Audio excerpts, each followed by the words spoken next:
अस्सलामुअलैकुम, नमस्कार, आदाब। मैं हूं निहाल अख्तर पयामी और आप देखना शुरू कर चुके हैं गांव मोहल्ला, जो आपका फेवरेट चैनल है। दोस्तों, तंदुरुस्ती हज़ार नियामत है। हेल्थ इज़ वेल्थ, ये हमने बचपन में पढ़ा है और ये हकीकत भी है। आपके पास दुनिया की सारी दौलतें हो जाए, लेकिन अगर आप सेहतयाब नहीं हैं तो वो सारी की सारी चीज़ें, सारी की सारी दौलत हीच है, बेकार है। ऐसे में हम सबको चाहिए कि हम सब स्वस्थ रहें। दरअसल इस वीडियो में हम आपको एक ऐसे डॉक्टर से मिलाने जा रहे हैं जो स्पेशलिस्ट हैं, चेस्ट स्पेशलिस्ट हैं, और हमारे जिस्म में चेस्ट की क्या अहमियत है वो हम सबको बखूबी पता है। और हमने उसकी अहमियत को इस कोरोना काल में देखा कि किस तरह से बेशुमार लोग, लाखों की तादाद में लोग इस दुनिया से रुखसत हो गए। इस वीडियो में हम आपको मिलाने वाले हैं जनाब डॉक्टर तनवीर साहब से, जो दरअसल MBBS, DTMH, MRCP, इन्होंने ये सब कोर्सेज़ के नाम हैं ग़ालिबन, और ये कोर्सेज़ उन्होंने लंदन से किया हुआ है। इस वक्त कलकत्ता में एक हॉस्पिटल है, उस हॉस्पिटल में कार्यरत हैं, काफ़ी फेमस हैं। इन दिनों उनका आना किशनगंज हो रहा है और किशनगंज के अपोलो क्लिनिक में, अपोलो हॉस्पिटल में वो बैठते हैं। तफसील से उनसे समझने की कोशिश करेंगे, जानने की कोशिश करेंगे, क्योंकि हमारा ये जो इलाका है, इलाके में चेस्ट की परेशानी, यानी यूँ कहें कि चेस्ट से जुड़े हुए जो यानी सांस की जो बीमारी है वो उमूमन देखी जाती है और यहाँ के बेशतर लोगों को इसकी शिकायत है। आपसे गुजारिश करते हैं कि वीडियो को बारीकी से देखिएगा, समझिएगा, और डॉक्टर साहब किन पॉइंट्स को जो है साहब नोट डाउन करते हैं उस पर भी आपका फोकस हम चाहते हैं। और हम ये भी गुजारिश करते हैं कि अगर वीडियो को देखने के बाद आपको लगता है कि आप इस बीमारी में मुब्तला हैं तो वीडियो में नंबर दिए हुए हैं, आपको उनसे संपर्क करना चाहिए। फ़िलहाल वीडियो को देखते हैं। अस्सलाम वालेकुम, नमस्कार, आदाब। मैं डॉक्टर तनवीर रेज़ा प्रैक्टिस करता हूँ कलकत्ते में मणिपाल हॉस्पिटल्स में लास्ट 20 साल से। स्पेशलाइज़ करता हूँ चेस्ट मेडिसिन में। निहाल साहब, आज शुक्रिया मेरे साथ बात करने का, मुझे बुलाने का। किशनगंज हम कैसे पहुँचे? किशनगंज मेरा होम टाउन है, बड़े हुए हैं यहाँ पे। यहाँ से 20 या 30 किलोमीटर दूर में डहुआबारी और बागीचा गांव है। हम अभी भी सोचते हैं हम वहीं के हैं। पढ़ाई लिखाई कलकत्ता में किए हैं, इंग्लैंड में जाके ट्रेनिंग किए, 8 साल वहाँ पे रह के वापस आए हैं, लेकिन दिल यहीं का है। अम्मी यहाँ रहती हैं, महीने महीने आते हैं यहाँ उनसे मिलने। तो हम सोचे कि यहाँ के जो लोगों की जो चेस्ट की बीमारियाँ हैं उनको अगर ज़रा दूर कर पाएँ, या जो तकलीफ़ होता है उसको अगर कम कर पाएँ तो क्यों नहीं। तो सवाल ये हो जाता है कि चेस्ट बीमारियों और हार्ट बीमारियों में फ़र्क क्या है। अगर हम देखें, हमारे चेस्ट के अंदर 2 बड़े ऑर्गन्स हैं। एक है हार्ट, जो कि खून देता है सारे बदन में, और दूसरा है फेफड़ा, जो कि जब हम सांस लेते हैं ऑक्सीजन अंदर लेता है। अगर हम ऑक्सीजन नहीं लें तो हार्ट फंक्शन नहीं कर पाएगा।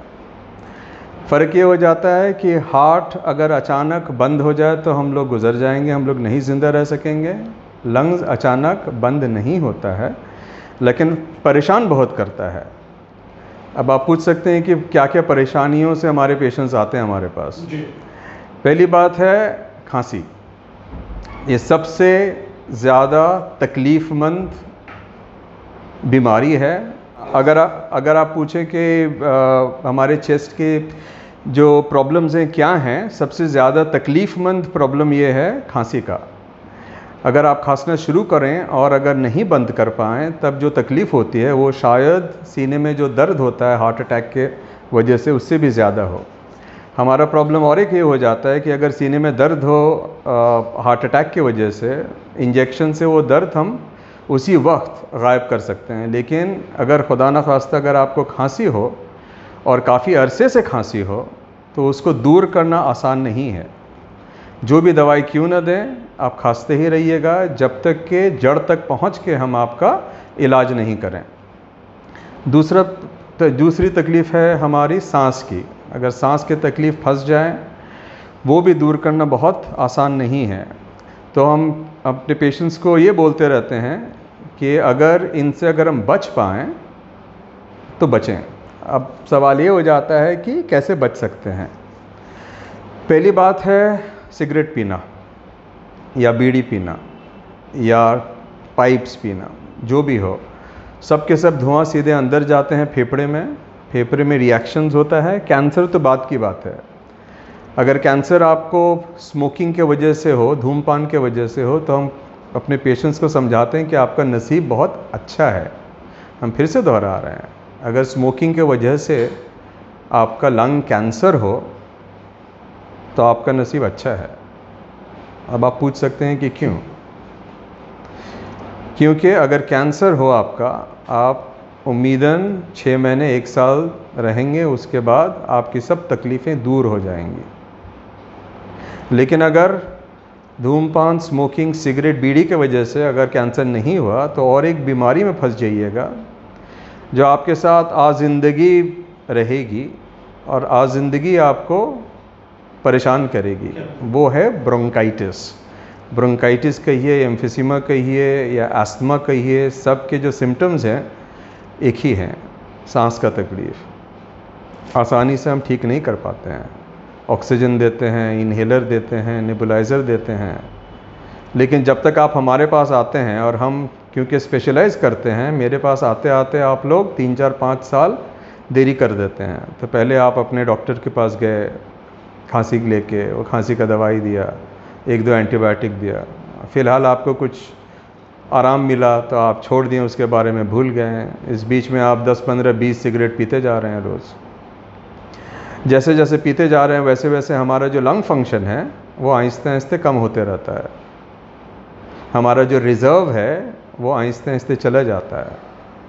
तो पहले चलने फिरने में तकलीफ़ होती है, उसके बाद देखते हैं कि घर में बैठे हुए हैं तकलीफ़ हो रहा है, तकलीफ़ माने सांस की तकलीफ़ हो रही है, उसके बाद लेटे रहते तकलीफ़ हो रही है। ये हाल हो जाता है कि हम ऑक्सीजन भी ले रहे हैं लेकिन फिर भी बिस्तर में लेटे हुए हैं, लेकिन कोई रिहाई नहीं मिल रहा है। ये बहुत ही बुरी बीमारी है और काफ़ी पेशेंट्स बोल चुके हैं, डॉक्टर बाबू और सहा नहीं जाता है, प्लीज़ कुछ करें, हमें उठा लें। इतने बेचारे परेशान होते हैं, जो कि कोई हमारे कैंसर पेशेंट्स नहीं बोलते हैं। तो एक बड़ी समस्या है जिसका समाधान प्रिवेंशन में है। अगर आप बंद कर पाएँ, आज अभी बंद कर दें। अगर आप 20-30 साल से भी अगर स्मोक करते हुए आ रहे हैं, अगर आज अगर आप बंद कर दें और ठीक स्पेशलिस्ट को दिखाएं, तो उम्मीद है काफ़ी इम्प्रूवमेंट होगा और आगे चल के जो आपको जो दिक्कत है जिसके बारे में हम बात कर रहे हैं उससे आप बच सकिएगा। सर, अभी आपने सिगरेट और शराब का जिक्र किया। मैं जानना ये चाहूँगा कि जिस समाज से हम आते हैं, जिस सुदूर इलाके से हम आते हैं, यहाँ के लोग इस बीमारी यानी सांस की जो बीमारी है आमतौर पर यहाँ के जो लोग हैं उनमें पाई जाती है। क्या इस बीमारी के लिए यहाँ का इन्वायरमेंट भी एक कारण हो सकता है, वजह हो सकती है? ये बहुत काफ़ी एक कॉमन सवाल है, एक वाजिब सवाल है। ज़्यादातर हम हंस के उड़ा देते हैं, बोलते हैं कि भैया हमारे पॉलिटिशियन से जाके बात कीजिए। ये पोल्यूशन हम नहीं कंट्रोल कर सकते हैं आपके लिए। हमारे CM, PM, हेल्थ मिनिस्टर, उनसे बात कीजिए, क्योंकि जो वेहिकुलर जो पोल्यूशन है वो आप डेफिनेटली कंट्रोल कर सकते हैं। हम कलकत्ता में रहते हैं, कलकत्ता का पोल्यूशन और किशनगंज का पोल्यूशन में आसमान ज़मीन का फ़र्क पड़ जाता है, लेकिन ये स्टेटमेंट पॉलिटिकल हो जाता है। इनफैक्ट जिन लोगों की सीवियर ब्रोंकाइटिस या COPD जिसे कहते हैं वो होते हैं, वो जब पूछते हैं कि पोल्यूशन से कैसे बच सकते हैं, मजाक करके बोलते हैं कि आपको स्विट्ज़रलैंड जाना होगा, जो कि सब नहीं कर पाएंगे। दूसरा उपाय क्या है? जितना आप अगर AC में रह पाएँ उतना आपके लिए अच्छा है। आप सोच रहे हो कि क्या बोल रहा है ये। AC 3 काम करता है और तीनों मेरे पेशेंट्स के लिए अच्छे हैं। ये बहुत कॉमन सवाल है, बहुत कॉमन मिसकॉन्सेप्ट है। चेस्ट रिलेटेड पेशेंट्स के लिए बोल रहे हैं। एक है टेम्परेचर कम करता है, बाहर का भी टेम्परेचर 32, 35, 40 है, कम कर देने से थोड़ा सा रिलीफ मिलता है। दूसरी है ह्यूमिडिटी, जो पसीना पसीना हो रहा है वो कम कर देता है, उससे भी मेरे पेशेंट्स काफ़ी अच्छे रहते हैं। और तीसरे जो सबसे ज़रूरी चीज़ है वो किसी के दिमाग में ख्याल नहीं रहता है, वो है AC फ़िल्टर का काम करता है। सो जितने जो पोल्यूटेंट्स हैं, एलर्जेंस हैं, उनको हटा देता है। सो आप ये भी कह सकते हैं कि हर मॉडर्न AC हमारा एक एयर प्यूरीफायर की तरह काम करता है। देखा गया है कि हमारे सब पेशेंट्स आके बोलते रहते हैं कि AC में हम बहुत अच्छे रहते हैं, एंड पेशेंट्स के जो घर वाले हैं कंप्लेन करते रहते हैं कि जनाब देखिए हमेशा AC में बैठे रहते हैं, AC इनके लिए ख़राब है। तो वहाँ पे हमको पेशेंट्स के रिलेटिव्स को समझाना पड़ता है कि आपके पेशेंट्स खूब बोल रहे हैं कि वो अच्छे रहते हैं, ये वजह से वो अच्छे रहते हैं। अब आप समझिए दैट आपके पेशेंट के लिए आपके जो चेस्ट प्रॉब्लम्स हैं, अगर आपको पोल्यूशन से हटना है, अगर एसी अगर आप अफोर्ड कर सकें, घर में अगर है तो एसी में रहें, और अगर नहीं है तो दूसरा उपाय क्या है? ये जो मास्क लटक रहा है हमारे गले के नीचे, ये हम पहने हुए हैं अपने प्रोटेक्शन के लिए। लेकिन ये प्रोटेक्शन किसके लिए था? कब से शुरू हुआ? कोविड के ज़माने से।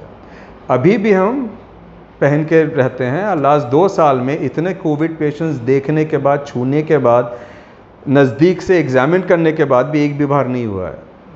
क्यों नहीं हुआ है? क्योंकि 2-2 मास्क अभी भी पहन के घूम रहे हैं। सारी रात ट्रेन से आए हैं, सारी रात कंपार्टमेंट में 2 मास्क पहन के थे। हंसी की बात यह है कि कभी कभी देखते हैं ट्रेन के एसी कंपार्टमेंट में कोई मास्क नहीं पहना हुआ है, जैसे कलकत्ते में उतरते हैं सब मास्क पहन के घर चले जाते हैं। प्रॉब्लम ये हो जाए कि पब्लिक इंफॉर्मेशन नेट में है, अब पब्लिक कैसे लेगी, कैसे उसको डाइजेस्ट करेगी, एंड कैसे अपने रोज़मर्रे की ज़िंदगी में इस्तेमाल करेगी, ये आप पर। लेकिन सर, मास्क को लेकर जो समाज में परसेप्शन बना हुआ है कि अगर ज़्यादा मास्क का इस्तेमाल करेंगे तो ऑक्सीजन लेवल कम हो जाएगा, सर सच्चाई क्या है? एब्सोल्युटली वैसे कुछ नहीं है।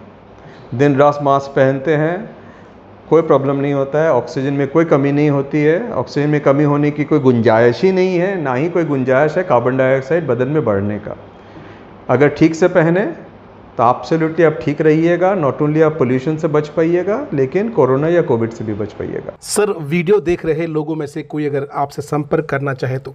किशनगंज में अपोलो मेडिकोज है, वहाँ हर महीने में आता हूँ। यहाँ पे लोकेशन है कैल चौक में, कैलटेक्स चौक में, दिनाजपुर रोड, 13 पंथ भवन के बगल में।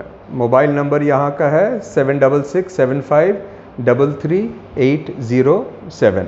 सर, वीडियो ख़त्म करने से पहले हम चाहते हैं कि आपका एक मैसेज हो किशनगंज और आसपास के इलाके के लोगों के लिए कि वो अपने आप को सेहतयाब रखने के लिए, हेल्दी रखने के लिए क्या कुछ करें, ज़रा टिप्स दें प्लीज़।